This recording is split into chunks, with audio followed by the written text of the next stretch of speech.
여러분 안녕하십니까? 5월 3일 토요일 뉴스타트 1부 시작합니다. 대선이 한 달 앞으로 다가왔습니다. 더불어민주당 이재명 대선 후보는 대법원 유죄 판결 전만 하더라도 거칠 것이 없어 보였습니다. 돌고 돌아 다시 또 사법 리스크 늪에 빠졌다는 평가도 나오는데 결국 국민 선택에 맡겨졌다는 분석입니다. 정인용 기자입니다. 민주당 이재명 대선 후보의 당내 경선 누적 득표율은 90%에 달합니다. 9대명이란 별칭까지 나온 이유인데 과거 어느 때보다 지지층이 결집했다는 해석이 나왔습니다. 후보 선출 연설을 두고는 보수 농객으로부터도 증오나 적개심이 없고 언어가 아주 좋아졌다는 호평을 받았습니다. 통합을 기치로 한 선거대책위원회 출범은 이 후보 캠프 주목도를 더욱 높였습니다.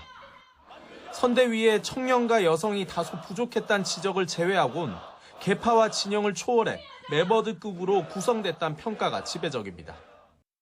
우리는 더 이상 지난 과거나 이념과 사상, 진영 이런 것들에 얽매여서 분열과 갈등을 반복할 여유도 시간도 없습니다. 보수 진영 전직 대통령 묘소 참배와 대기업 방문, AI 반도체 공략 등으로 외연을 확장하면서 대권이 더 가까워졌다는 분석마저 나왔습니다. 특히 꼬리표처럼 따라다니던 사법 리스크도 차례차례 극복해왔는데 고지를 한 달여 앞두고 나온 예상 밖 대법원 유죄 판결로 또다시 발목이 잡히게 됐습니다. 파기환송심 결론이 나온 뒤 이 후보가 재상고하면 대선 전 최종 결론까지 나오긴 물리적으로 어렵다는 전망이 많지만 법적 절차를 거치며 집중 공격을 받을 대목으로 남게 됐습니다. 이재명 후보가 대통령이 되면 법제 완박, 셀프 사면 프로젝트를 강행할 가능성이 대단히 높습니다. 대선 기간 내내 자격 논란이 계속될 거란 관측이 제기되는 만큼 이 후보는 결국 선거 당일의 국민 선택에 기댈 수밖에 없다는 분석이 나옵니다. 이 후보 메시지 초점이 여기에 맞춰지는 것 역시 같은 맥락입니다. 중요한 것은 법도 국민의 합의인 것이고 결국 국민의 뜻이 가장 중요하다. 정치는 결국 국민이 하는 것입니다. 국민의 뜻을 따라야 되겠죠. 한 달 정도 남은 대선 기간 이재명 후보의 입지는 사법부 판단에 따라 또 한 번 흔들릴 수 있다는 전망도 있습니다. 결국 어떤 사법 리스크에도 흔들리지 않을 지지층을 확보하는 게 이 후보의 최대 과제로 떠올랐다는 분석입니다. YTN 정인용입니다. 이런 가운데 이재명 민주당 대선 후보의 공직선거법 위반 사건 파기환송심이 오는 15일 정식으로 시작합니다. 서울고등법원은 이 후보의 선거법 위반 사건을 형사 7부에 배당하고 오는 15일 오후 2시 서관 403호 법정에서 공판을 진행하기로 했습니다. 이 사건 재판장은 이재권 부장판사, 주심은 송미경 부장판사가 맡게 됩니다. 재판부는 공판기일을 지정한 이후 곧바로 이 후보에게 소환장을 보냈고 인천지법 집행관에게 촉탁서를 보내 인편 발송도 병행했습니다. 민주당 이재명 대선 후보는 대법원의 공직선거법 유죄 판결 다음 날에도 북한 접경 지역을 돌며 현장 행보를 이어갔습니다. 민주당 내부에서는 최상목 전 경제부총리 탄핵 시도에 반대 목소리도 적잖게 터져나왔던 걸로 전해졌습니다. 홍민기 기자가 취재했습니다. 지역 소도시 주민들의 목소리를 듣는다는 경청 투어 이틀째 방문지로 강원도 접경 지역을 찾은 이재명 후보. 철원과 화천, 인제, 양구, 고성을 돌며 전통시장과 경로당 등에서 시민들을 만났습니다. 비온 뒤에 땅 굳어진다는 얘기도 있잖아요. 더 좋아질 겁니다. 힘내세요. 파이팅. 자신의 공직선거법 사건을 대법원 전원합의체가 유죄 취지로 판결한 다음 날에도 현장 행보를 이어가며 정면 돌파에 나섰다는 분석이 나왔습니다. 지난 2023년 북한의 폐기 선언으로 효력이 사라진 9.19 군사합의를 복원하고 대북전단과 오물풍선 살포 상호 중단 등 접경지역 맞춤형 공약도 발표했습니다. 대법원 판결 이후 형사소송법 개정과 최상목 전 경제부총리 탄핵 시도 등 민주당 반발에 대한 취재진 질문엔 이렇게 답했습니다. 우리 선대위 그리고 당 지도부 원내에서 하는 일이니까 거기다 한번 물어보시죠. 저는 어쨌든 민생과 현장에 좀 집중하려고 합니다. 다만 최 전 부총리 탄핵 시도를 두고 민주당 내부에선 이견도 적잖았던 것으로 파악됐습니다. 한 의원은 탄핵 추진 전 진행된 비공개 의원총회에서 중진 의원들을 중심으로 사법부의 판결과 최 전 부총리 탄핵이 무슨 관계가 있느냐는 문제제기가 나왔다고 전했습니다. 이 후보의 유죄 취지 대법원 판결에 격앙된 당내 일부 강경파들에 의해 당이 너무 휘둘리는 게 아니냐는 지적입니다. 몇 분의 그런 의견들이 있었고요. 중간에 토론 과정 속에서 그런 의견을 내신 분들이 있었고. 이에 당 차원에선 한덕수 전 총리 사퇴에 대응하기 위해 탄핵을 추진한 것일 뿐이고 반대하는 의원들도 충분히 공감했다는 설명이 나왔습니다. YTN 홍민기입니다. 대선 경선이 진행 중인 국민의힘에선 오늘 최종 후보가 선출됩니다. 김문수, 한동훈 후보 가운데 누가 민주당 이재명 후보와 맞대결을 펼치게 될까요? 김다은 기자가 보도합니다. 국민의힘 김문수 후보의 마지막 경선 일정은 청년의, 한동훈 후보는 영남 지역에 방점이 찍혔습니다. 각각 취약 지점이라 불릴 만한 곳에서 막판 표심 공략에 나섰다는 해석입니다. 구의원들, 시의원들, 국회의원들, 그리고 앞으로 장관도 청년들 20대, 30대 임명을 해서 경선 종반 공약 경쟁은 정치 개혁이 눈에 띄었는데 김 후보는 국회의원 불체포 특권 폐지를, 한 후보는 자신의 대통령 임기 3년 단축 구상을 거듭 강조했습니다. 욕심 부리지 않겠다는 말씀을 드립니다. 저는 87 체제의 마지막 문을 닫는 굳은 일을 하는 문지기가 되겠습니다. 초반부터 탄핵 반대파인 김문수, 찬성파인 한동훈 후보는 극명한 노선 경합을 펼쳐왔습니다. 서로를 선배를 제 손으로 탄핵시킨 후보, 계엄 사태에 사과하지 않은 후보로 규정하며 선명성을 부각했습니다. 눈에 넣어도 아프지 않을 후배와 선배가 이렇게 우리나라 역사에 남을 수 있는 그런 관계가 돼버렸다. 국민께 사과드리고 다시 출발하자 이렇게 갈 것인지, 아니면 헌재가 결정했으니까 어쩔 수 없다라고 가는 거, 이건 큰 차이거든요. 경선 변수로 떠오른 한덕수 전 대행과의 단일화를 두고도 온도차를 보였는데 김 후보는 김덕수란 표현까지 써가며 가장 적극적으로 연대론을 띄웠습니다. 한 후보는 이기려면 누구든 힘을 모아야 한다는 대전제는 같다면서도 마치 대입에서 수능은 안 보고 면접만 보겠다는 식이라며 불쾌감을 숨기지 않았습니다. 한덕수든 김덕수든 다 합쳐서 무조건 이재명을 이겨야 된다고 생각합니다. 연합만을 목표로 너무 앞서가면 그건 패배주의적인 생각입니다. 마지막 TV토론은 비방전보단 도시계획이나 국민연금 기금 운용 방식, 북핵 대응 방안 등 정책 검증이 줄을 잃었다는 평가입니다. 당이 배출했던 대통령의 비상계엄에서 비롯된 조기 대선이니만큼 자멸로 가는 비호감 경쟁은 자제하자는 공감대가 작용했다는 분석도 나옵니다. 결국 보수 결집이냐 중도 확장이냐 두 가지 선택지입니다. 최종 결과에 따라 한 전 대행과의 단일화 필요성에 대한 당심과 민심의 향배도 가늠해 볼 수 있을 전망입니다. YTN 김다연입니다. 한덕수 전 총리가 개헌을 조속히 완수하고 대통령직을 조기에 내려놓겠다며 대선 출마를 공식 선언했습니다. 하지만 파면당한 정권의 총리 출신이란 점에 대선 행보 첫날부터 발목이 잡힌 모습인데 광주 5.18 민주묘역에서 시민들의 반발에 부딪혔습니다. 윤웅성 기자의 보도입니다. 지난달 초 트럼프 미국 대통령과의 통화 이후 줄곧 대선 차출론이 제기돼 온 한덕수 전 총리. 한 달 가까이 명확한 입장 표명 없이 침묵해오다 총리직 사퇴 직후 하루 만에 출사표를 던졌습니다.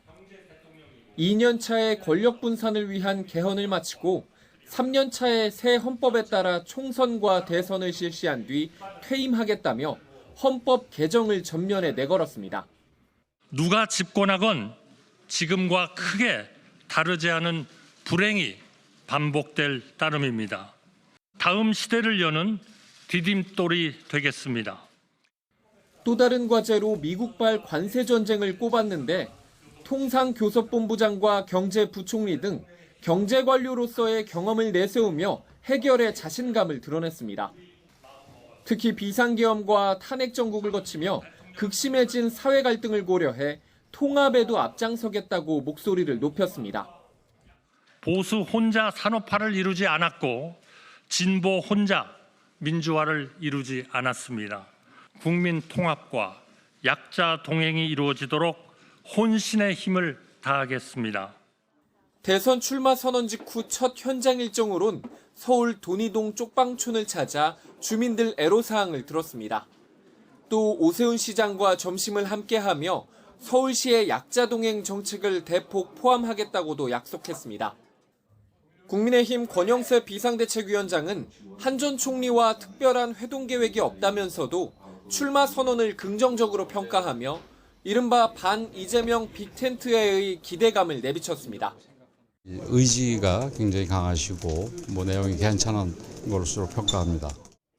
한 전 총리는 다만 비상계엄 사태로 파면당한 윤석열 정권과 내내 운명을 함께한 2인자라는 정치적 부담은 여전하다는 지적이 많습니다.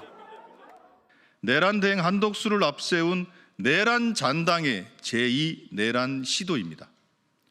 한덕수의 가면을 쓴 윤석열이 다시 대선에 나온 것입니다. 실제 광주로 내려가 5.18 민주묘역을 방문하려 했지만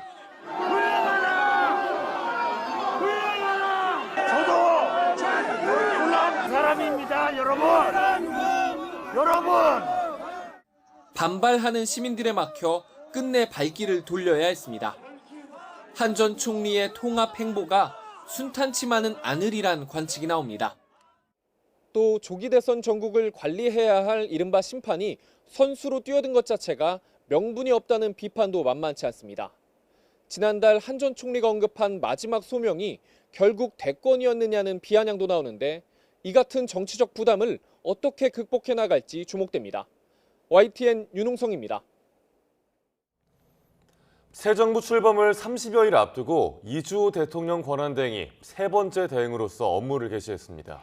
이 대행은 공직자들에게 오직 국민과 역사의 평가만 두려워하며 우리에게 부여된 마지막 소임을 다하자고 강조했습니다. 이문석 기자입니다.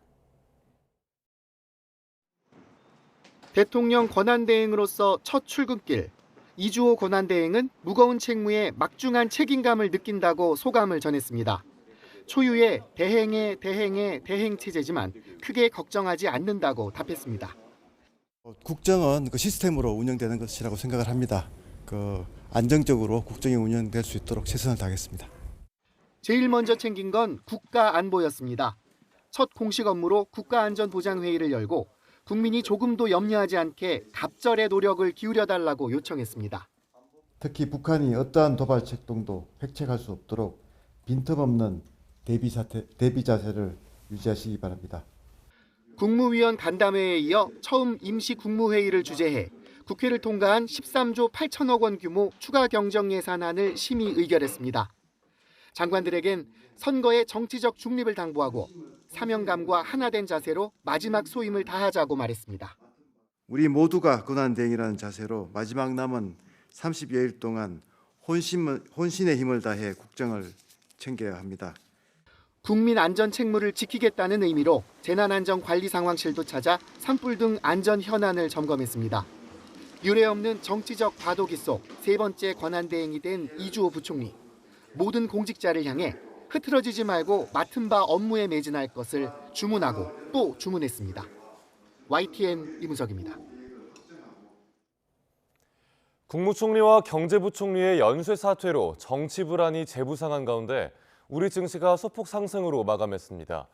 코스피는 기관의 순매수 속에 0.12% 오른 2,559.79로 코스닥 지수는 외국인과 기관의 동반 순매수로 0.65% 오른 721.87에 장을 마쳤습니다. 한덕수 전 총리의 대선 출마 선언과 전날 이재명 더불어민주당 대표에 대한 대법원의 파기환송 선고 영향에 관련 테마주는 요동을 쳤습니다. 한덕수 테마주로 분류된 일정 실업은 가격 제한폭까지 상승한 반면 이재명 테마주로 분류된 오리엔트 바이오는 16% 이상 급락했습니다. 올 1분기 역성장 수렁에 빠진 우리 경제가 최상목 경제부총리의 사퇴까지 겹치면서 올해 경제 성장률이 0%대 초저성장에 머물 거란 전망이 나오고 있습니다. 경기 부양을 위한 적극적인 대책 마련이 필요하지만 경제 사령탑의 부재로 추진 동력이 떨어질 수 있다는 우려가 나옵니다. 보도에 오인석 기자입니다. 지난 1분기 우리 경제는 3대 엔진인 소비와 투자, 수출이 모두 뒷걸음질 치며 마이너스 0.2% 역성장했습니다. 소비 부진과 투자 위축은 역대급으로 장기화하고 있습니다. 3월에도 소비는 0.3%, 설비 투자는 0.9% 감소했습니다. 특히 토목과 건축 공사 실적이 주며 3월 건설 생산은 1년 전보다 2.7% 감소했습니다. 내수 회복이 늦어지면서 건설업 취업자는 11개월 연속, 제조업은 9개월째 줄며 고용 부진도 깊어지고 있습니다. 엎친 데 덮친 격으로 경제 사령탑인 최상목 부총리가 사퇴하면서 대외 신인도가 흔들릴 수 있다는 우려가 나오고 있습니다. 한미 2+2 통상협의를 주도한 최 부총리가 사라지면서 대미 통상 협상력 약화를 지적하는 목소리도 나옵니다. 수출 여건도 녹록지 않습니다. 4월 수출은 3.7% 증가했지만 미국 관세 영향으로 대미 수출은 6.8%, 자동차는 3.8% 각각 감소했습니다. 현대경제연구원은 올해 우리 경제 성장률을 0.7%로 예측하며 0%대의 초저성장 전망을 내놨습니다. 소비와 투자의 내수 불황이 장기화하는 가운데 향후 트럼프 관세 인상 정책 등 대외 불확실성의 부정적 영향으로 수출 경기 침체가 본격화할 가능성이 높다고 분석했습니다. 불황 국면에서 빠져나가려면 필수 추경에 더해 적극적인 단기 경기 부양책이 필요하다는 지적입니다. 취약계층의 소비 진작을 할 수 있는 직접적인 지원, 그리고 고용 창출력을 높일 수 있는 사회 간접 자본에 대한 투자, 그리고 기업의 설비 투자를 확대할 수 있는 세제 지원 등과 같은 좀 경기 대응용 추경이 필요하다고 생각이 됩니다. 하지만 경제 사령탑 부재로 내수 부양을 위한 추가 재정 투입 등 경기 대응 동력이 떨어질 수 있다는 우려가 커지고 있습니다. YTN 오인성입니다. 검찰이 윤석열 전 대통령 사저에서 압수한 김건희 여사의 휴대전화가 사저로 거처를 옮길 즈음에 개통된 걸로 확인됐습니다. 압수수색 영장에는 청탁 목적으로 장관급 인사의 통일교 주최 행사 참석 등 통일교가 추진한 사업들이 줄줄이 적혀 있었던 걸로 파악됐습니다. 임혜진 기자가 보도합니다. 윤석열 전 대통령 사저 압수수색 영장에는 통일교 전 고위 간부 윤모 씨의 청탁 목적으로 당시 통일교가 추진 중이던 사업들이 줄줄이 열거된 것으로 확인됐습니다. 여기에는 캄보디아 메콩강 사업 지원과 윤 전 대통령 취임식 초청, YTN 인수 청탁까지 포함됐습니다. 검찰은 또 통일교가 오랫동안 추진해온 사업인 UN 사무국 한국 유치와 교육부 장관의 통일교 주최 행사 참석도 윤 씨의 청탁 목적으로 봤습니다. 지난 2022년 8월 열린 통일교 행사에서는 도널드 트럼프 미국 대통령 등 세계적인 명사들이 보낸 축사가 공개되기도 했습니다. I enjoyed speaking with the World Summit last February, very much so, and I want to thank the Universal Peace Federation for hosting this wonderful event.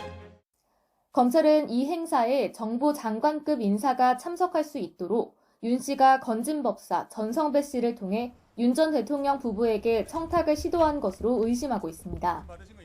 검찰은 압수수색을 통해 윤 씨가 전 씨에게 김건희 여사 선물용으로 건넨 것으로 알려진 그라프사의 다이아몬드 목걸이와 명품 가방, 인삼주 등을 찾으려 했지만 확보하지는 못한 것으로 전해졌습니다. 이 밖에도 압수 대상에는 현금과 카드, 회계 장부, 공인인증서, OTP 등 김 여사의 자금 거래 내역을 확인할 수 있는 물품 등 100여 개 항목이 적혀 있었던 것으로 파악됐습니다. 검찰은 압수수색을 통해 김 여사와 수행비서의 휴대전화, 메모 등을 확보했는데 김 여사의 휴대전화는 사용한 지 한 달도 안 된 것으로 알려졌습니다. 김 여사 휴대전화는 아이폰 16 기종으로 지난달 한남동 관저에서 나와 서초동 사저로 옮길 즈음 개통한 것으로 파악됐습니다. 검찰이 사저에서 확보한 또 다른 휴대전화는 공기계 상태로 수행비서 소유였는데 과거 코바나 컨텐츠 전시 공간에 음악을 트는 용도로 사용된 것으로 전해집니다. 앞서 윤 씨는 지난 2022년 통일교 공식 행사에서 당시 당선인 신분이었던 윤 전 대통령과 독대했다고 주장했습니다. 제가 3월 22일 날 대통령을 뵀습니다. 1시간 독대를 했습니다. 거기서 동의한 내용도 있고요. 그 금주에 만납니다. 정부 쪽 관계자를. 검찰은 이 무렵 청탁이 이뤄졌는지 확인하기 위해 윤 씨와 건진 법사 그리고 김 여사 사이 연결고리를 찾고 있습니다. YTN 임혜진입니다. SK텔레콤이 정부의 고강도 행정 지도에 따라 전국 2,600곳 대리점에서 신규 고객 모집을 중단하기로 했습니다. 하지만 최근 가장 큰 쟁점으로 떠오른 위약금 면제만큼은 여전히 종합적 검토가 필요하다며 말을 아꼈습니다. 김태민 기자입니다. 해킹 사고에 따른 유심 대란이 좀처럼 진정되지 않는 가운데 SK텔레콤이 추가 대책을 내놓으며 거듭 고개를 숙였습니다.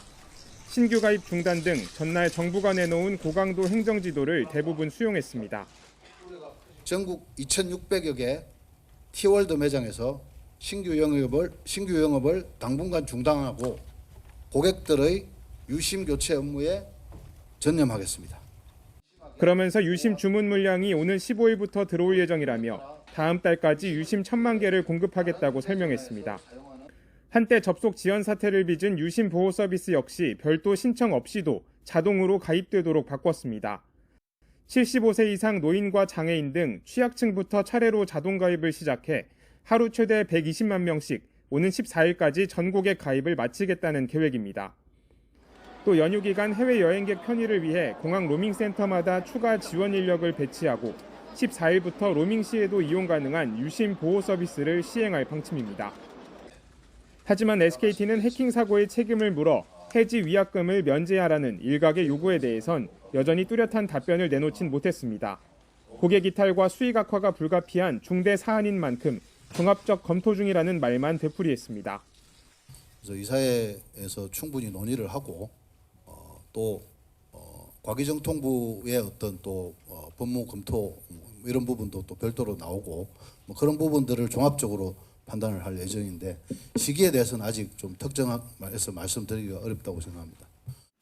또 해킹된 유심 정보만으론 금융자산 탈취나 휴대전환의 정보 복제가 불가능하다며 소비자 오해를 바로잡는 데 최선을 다하겠다고 강조했습니다.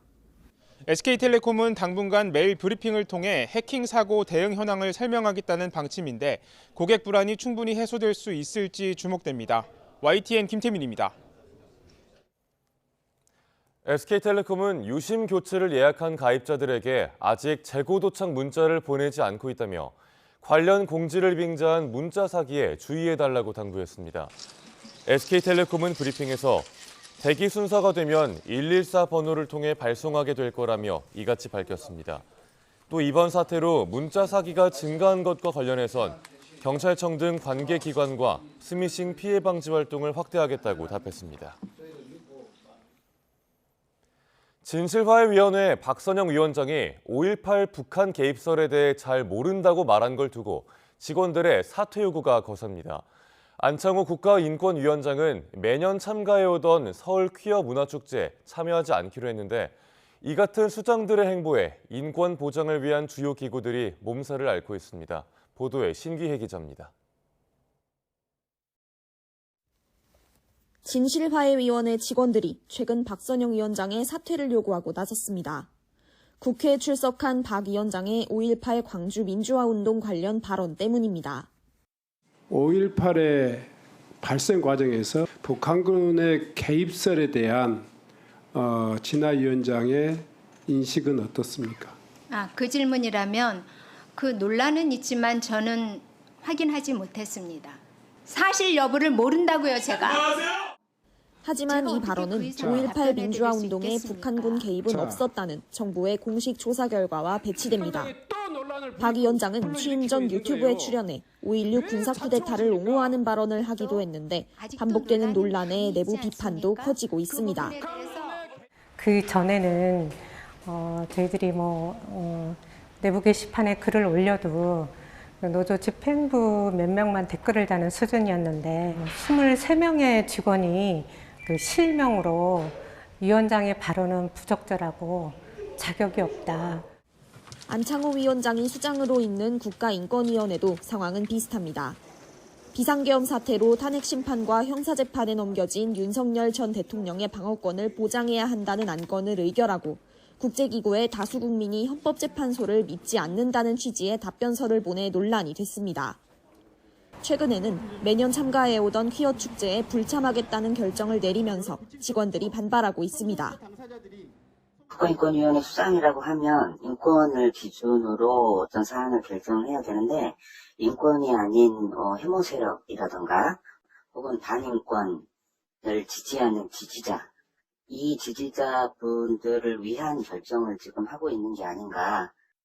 박선영 진실화의 위원장은 5.18 광주 민주화운동 관련 발언에 대해 학문적 검토에 따라 모른다고 답한 것이라면서도 직원들의 사퇴 요구에 대해서는 입장을 밝히지 않았습니다.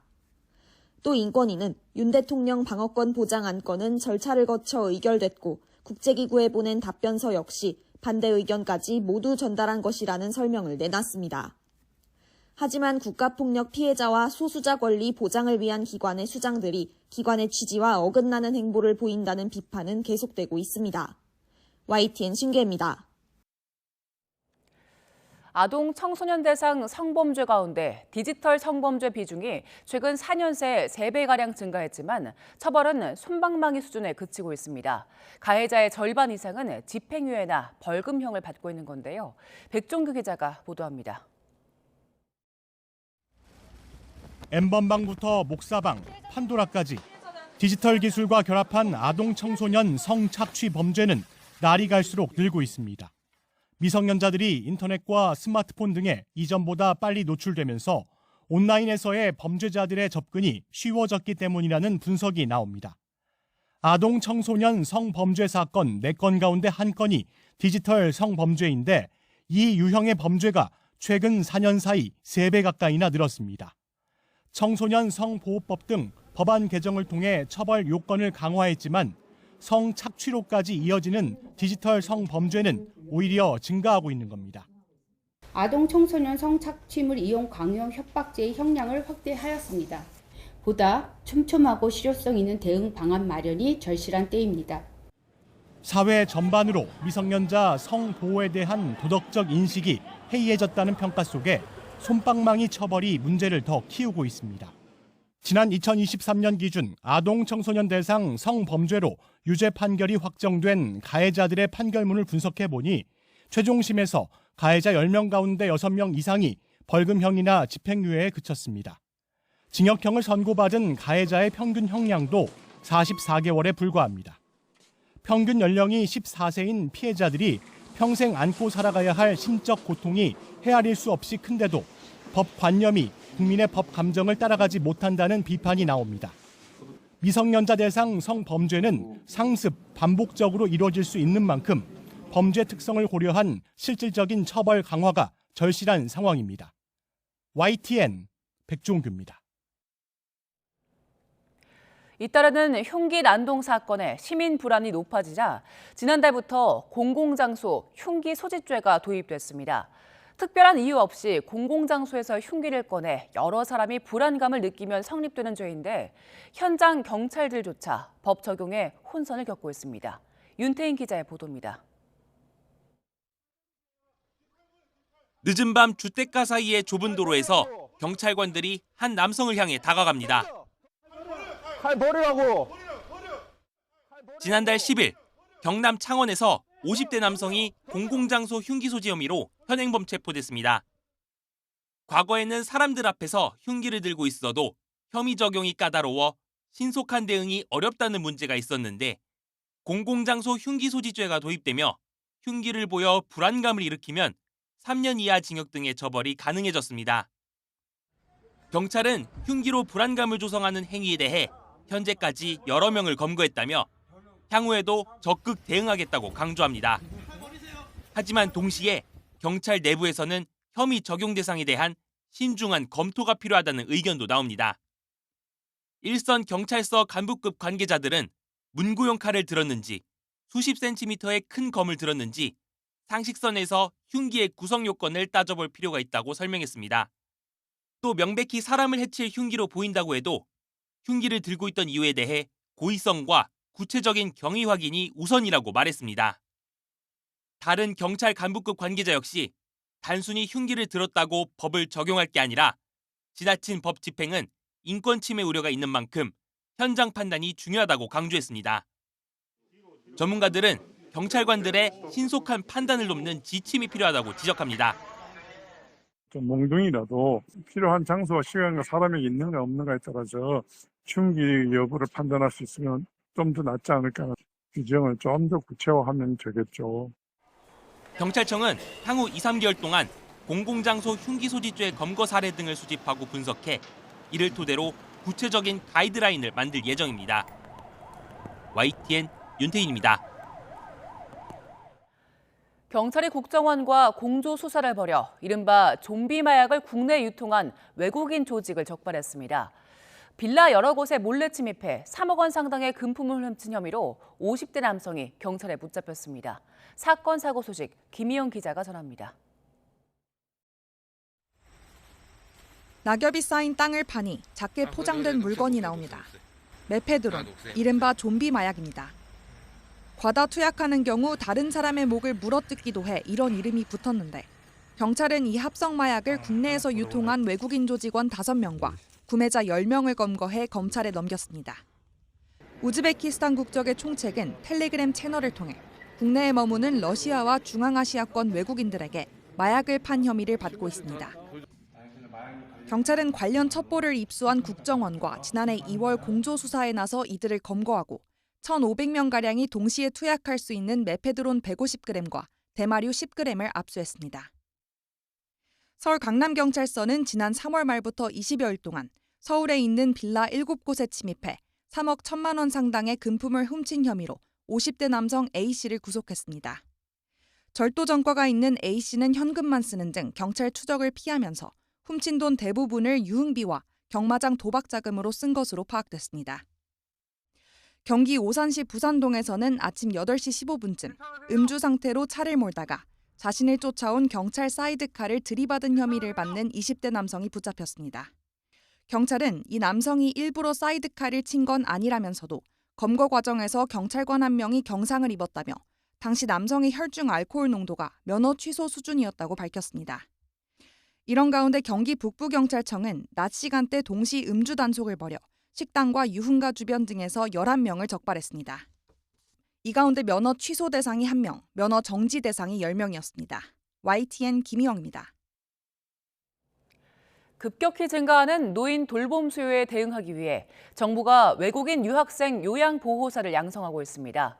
저출생과 초고령 사회 진입에 따른 거스를 수 없는 시대 변화인데 저임금 문제 등이 현실적인 장벽으로 꼽힙니다. 권민석 기자의 보도입니다. 본격적인 돌봄이 필요한 85세 이상 노인은 지난달 기준으로 113만 명입니다. 그런데 20년 후엔 372만 명으로 3배 이상 급증이 예상됩니다. 이들을 보살필 요양보호사는 돌봄 수요를 따라가기 버겁습니다. 보호사 1명이 노인 1.5명에서 1.9명을 챙기는 현재 수준을 유지하려면 2043년엔 무려 99만 명이 추가로 필요합니다. 부족한 인력을 메우기 위해 정부는 지난해부터 외국인 유학생에게 요양보호사 자격 취득을 허용했습니다.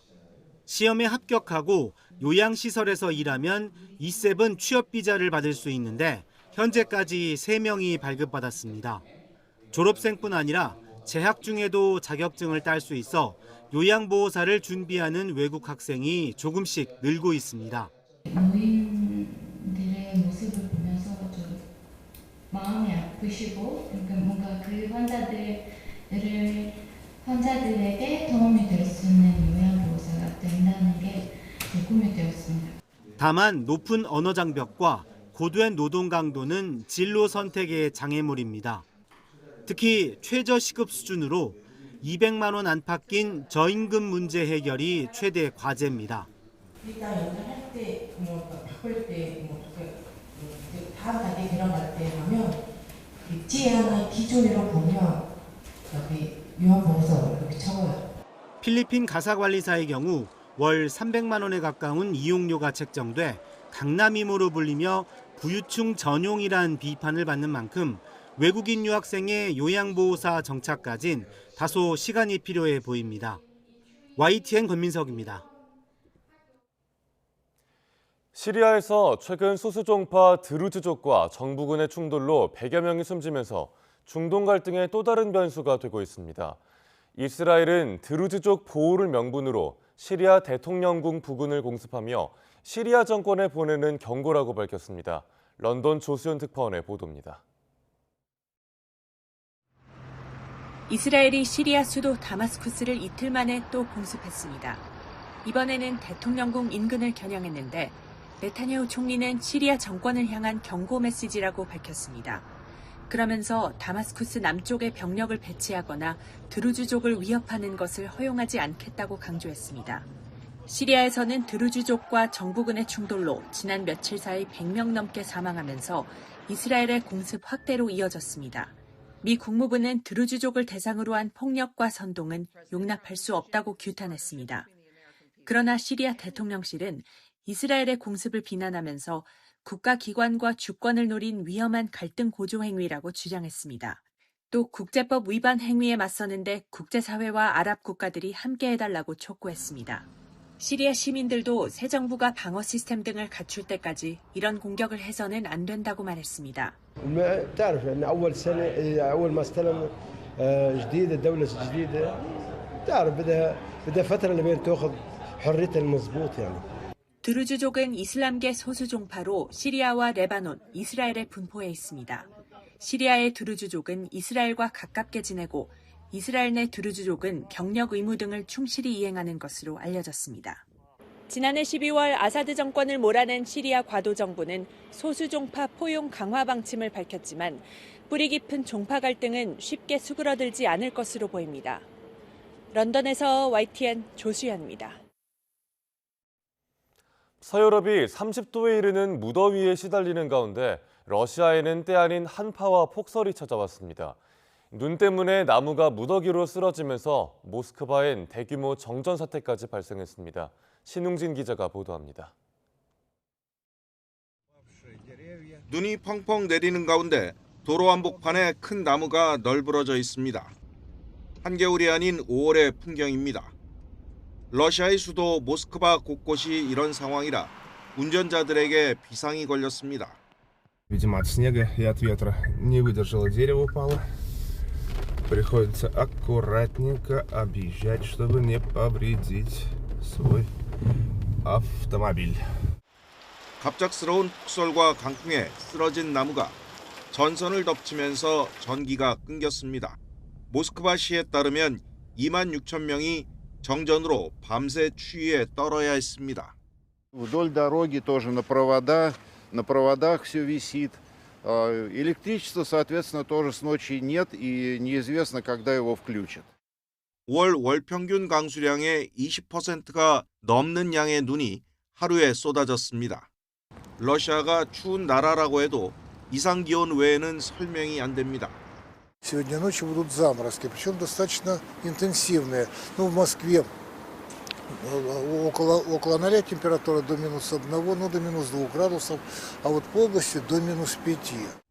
모스크바 당국은 비상구조대 200팀을 긴급 투입해 쓰러진 나무 제거와 전력 복구에 들어갔습니다.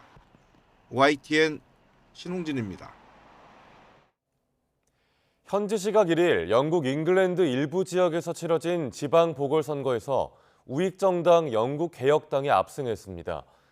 개표가 완료된 런콘 헬스비 하원 의원 보궐선거에서 영국개혁당의 세라 포친 후보는 38.72%를 득표해 집권 노동당의 캐런 슈어 후보를 6표 차이로 제치고 당선됐습니다. 지난해 7월 총선 이후 처음으로 치러진 하원 의원 보궐선거인데다 전통적인 노동당 강세 지역에서 실시돼 노동당을 향한 민심을 가늠할 중요한 시험대로 여겨졌습니다. 보궐선거에서 노동당 득표율은 지난해 총선보다 14.2%포인트 떨어졌고 영국개혁당은 20.6%포인트 급등하면서 창당 7년 만에 하원에서 5석을 확보하게 됐습니다. 트럼프 미국 행정부가 식품에 들어가는 인공색소와의 전쟁을 선포했습니다. 미국 식품업계는 아직 유해성의 증거가 충분하지 않다며 반발하고 있지만 대세를 거스르긴 쉽지 않아 보입니다. 보도에 유투건 기자입니다. 현재 미국 연방정부 차원에서 허용된 식품 색소는 36가지. 이 가운데 8개는 석유에 기반을 둔 인공색소입니다. 천연 색소보다 훨씬 보기 좋은 색깔을 만들어내기 때문에 사탕이나 케이크 등 광범위한 식품에 사용되고 있습니다. 하지만 트럼프 행정부는 내후년 말까지 모든 인공색소를 퇴출시키겠다고 선언하고 식품업계의 협력을 촉구했습니다. For the last 50 years, American children have increasingly been living in a toxic soup of synthetic chemicals. 인공색소의 유해성은 여전히 논란거리지만 점차 규제가 필요하다는 쪽에 무게가 실려왔습니다. 특히 적색삼호로 불리는 색소의 경우 쥐를 상대로 한 실험에서 암 발생 위험을 높이는 것으로 나타났습니다. 일부 민감한 어린이에겐 불안이나 학습장애, 주의력 문제를 초래할 수 있다는 연구 결과도 있습니다. Neurological disorders, ADD, ADHD, speech delay, language delay, tics, Tourette syndrome, narcolepsy, ASD, and autism. 이 때문에 캘리포니아주는 예방적 차원에서 학교 급식에서 일부 인공색소의 사용을 금지했습니다. 오래전부터 경고 문구를 부착하도록 강제한 유럽이나 캐나다에선 이미 천연색소가 대세로 자리 잡기 시작했습니다. 물론 미국 식품업계는 아직 명확한 증거가 부족하다며 반발하고 있습니다. 최고 4배 정도 비싼 천연색소의 가격도 부담이고 매출이 떨어질 가능성도 있습니다. What it will affect is the shopping that people do because colors aren't going to be as bright. And when the companies have tried to reduce the dyes on their own, the purchasing has gone down. 소비자 단체들은 업계의 자발적 협력에 기대지 말고 더 강력한 규제를 도입하라고 요구하고 있습니다. YTN 유투건입니다.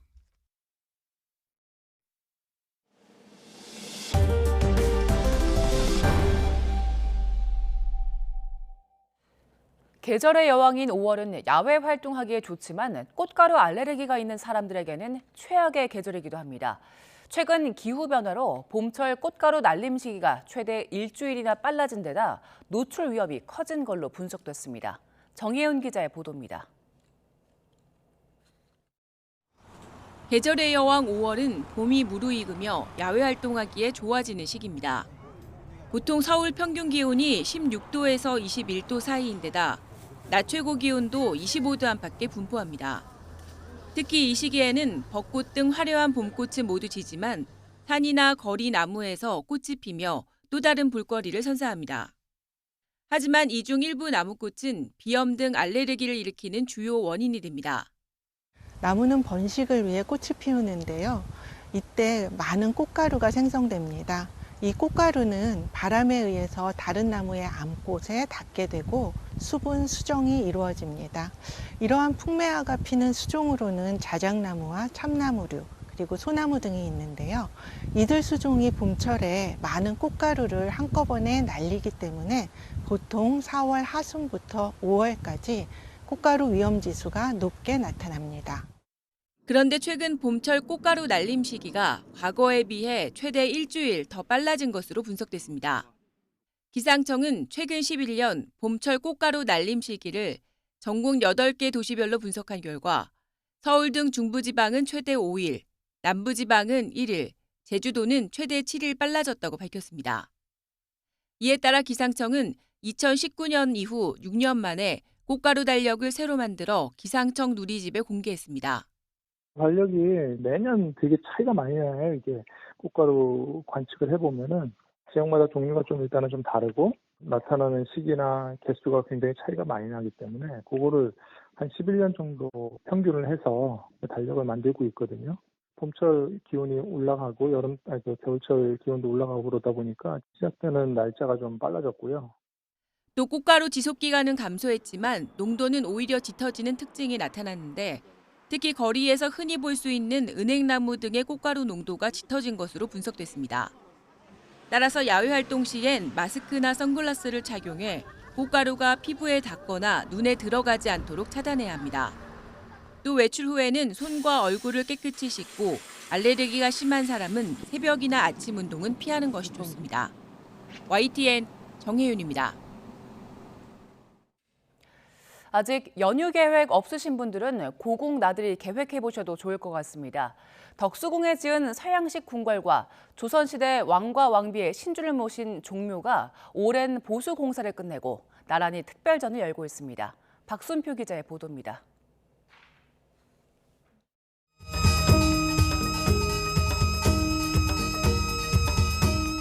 조선시대 역대 왕과 왕비의 신주가 장엄한 행렬과 함께 종묘로 향합니다. 종묘가 보수공사를 하는 동안 신주는 창덕궁에 임시로 보관됐습니다. 지난 5년 동안 공사를 끝낸 종묘는 신주를 먼저 모셔온 데 이어 일반에게도 새 모습을 공개합니다.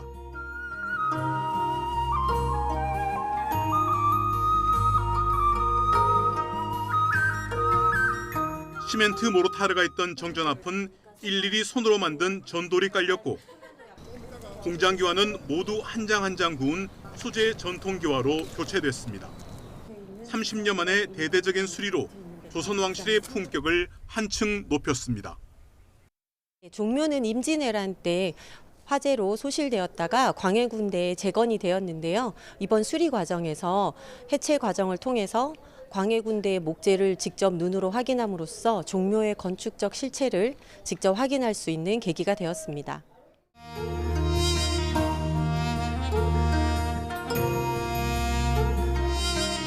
덕수궁에 세워진 서양식 궁궐입니다. 다른 궁궐과 달리 목재가 아닌 검고 붉은 벽돌로 쌓아 올렸고 기둥에는 대한제국의 상징 오약꽃이 새겨져 있습니다. 궁궐 안에는 고종 황제의 외교 행사 장면이 재현돼 있습니다. 대한제국의 수장고 정관원도 특별전과 함께 일반에 공개됩니다. 양관이라는 거는 근대기에 이제 덕수궁에 지어진 서양식 이 건축물인데요. 왕의 어떤 즉위식이라든가 생활상들이 담겨져 있는 그러한 소중한 건축물입니다. 태조 이성계가 창건한 이후 600년 한국 전통 건축의 정수를 보여주는 종묘. 그리고 서양 건축 기법을 받아들인 대한제국의 궁궐을 함께 감상할 수 있는 전시는 각각 6월에서 7월 중순까지 계속됩니다. YTN 박순표입니다. 드넓은 바다 위에서 일군 오세아니아 문화와 역사를 조명한 전시가 국내 처음으로 열렸습니다. 연휴에 아이들이 즐길 수 있는 체험 코너도 전시장 곳곳에 숨어 있는데요. 김정화 기자가 전합니다. 여성 정령의 모습을 띤 뱃머리 장식. 툭 튀어나온 얼굴에 작은 눈을 가진 머리 장식은 바닷길을 위협하는 악한 영혼을 경계하는 눈빛입니다. 어떻게 배 한 척으로 드넓은 바다를 건너고 또 건넜을까? 한우 앞뒤의 안전과 승리를 기원하는 마음을 달고 섬과 섬으로 가는 바닷길은 항해용 나무 막대 지도를 보며 오갔습니다. 태평양에 흩뿌려진 섬들의 세상 오세아니아. 탁월한 항해 기술을 가진 오세아니아 사람들의 일상과 정신을 다양한 시각에서 조명한 전시회가 국내에서 처음으로 마련됐습니다. 전시를 관통하는 이들의 세계관은 만화 모아나란 제목에서 그대로 드러납니다. 만화는 모든 존재에 깃든 신성한 힘을 의미하고 모아나는 거대한 바다, 대양을 의미합니다. 과거의 어떤 또 조상들의 기억 혹은 자연 그리고 우리 자신의 삶 모두가 하나의 연결된 고리로 있다고 생각을 하고 그러한 존중하는 자세 이런 것들이 결국 오세아니아의 중요한 철학이라고 볼 수가 있겠습니다. 마오리족은 풍요와 다산을 기원하며 헤이티키라 불리는 목걸이를 수호부적처럼 걸었고 정성스레 따은 머리카락과 바다 코끼리 이빨로 만든 목걸이는 옛 하와이 귀족들이 착용한 유물입니다.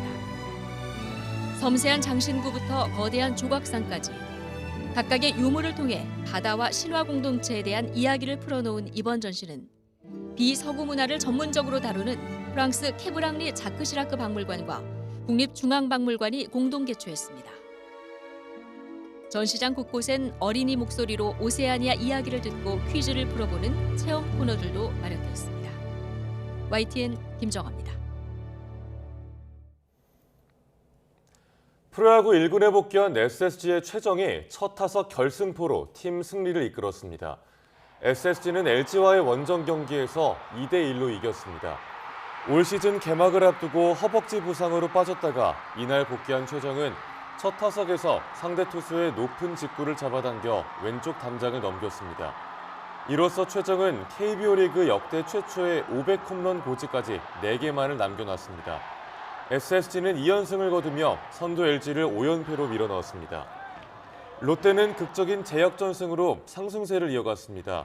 롯데는 NC를 4대3으로 꺾고 선두 LG를 반경기 차로 바짝 따라붙었습니다. 삼성은 강민호의 쐐기포를 앞세워 홈에서 두산을 6대2로 이겼고 키움은 KT를 잡고 3연패에서 탈출했습니다. 한화는 연장 11회에 터진 노시환의 결승포에 힘입어 기아를 꺾고 5연승을 달렸습니다.